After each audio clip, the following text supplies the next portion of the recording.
সারা দেশের মতো বরিশালেও একযোগে শুরু হলো সরকারের ভর্তুকি টিসিবির পণ্য বিক্রয় কার্যক্রম। তবে জেলার গৌরনদী উপজেলার ইউনিয়নগুলোতে দীর্ঘ সময় লাইনে দাঁড়িয়েও খালি হাতেই ফিরতে হচ্ছে অনেককেই।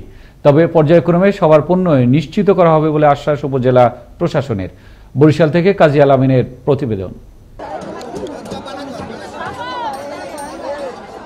দ্রব্যমূল্যের সীমাহীন ঊর্ধ্বগতিতে নিম্ন আয়ের মানুষেরা বেশ বিপাকে পড়েছেন।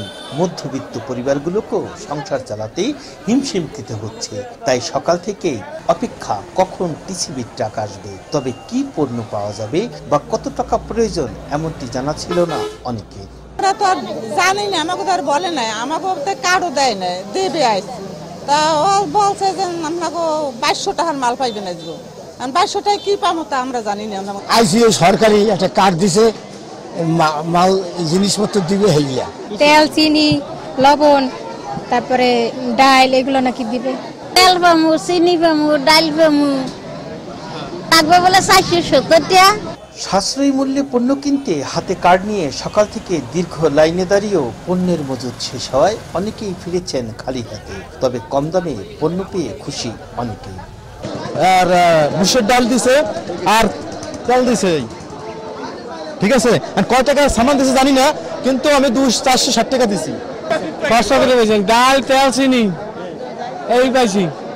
গৌরনদী উপজেলার নীলখোলা নামক স্থানে টিসিবির পণ্য কিনতে প্রায় 2000 মানুষ উপস্থিত হলেও 661 জন কার্ডধারীরা পণ্য পেয়েছেন। তবে পর্যায়ক্রমে সবাইকে দেওয়া হবে। ঘটনাস্থল পরিদর্শনকালে একথা জানালেন উপজেলা নির্বাহী অফিসার বিপিন চন্দ্র বিশ্বাস।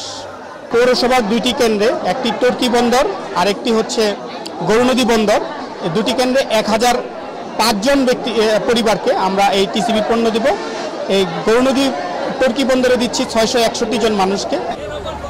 ভর্তুকি মূল্যের পণ্য পেয়ে দুর্ভোগ লাঘব হবে এমনটি প্রত্যাশা করছেন সাধারণ মানুষ। কাজী আল আমিন, আনন্দ টিভি, গৌরনদী, বরিশাল।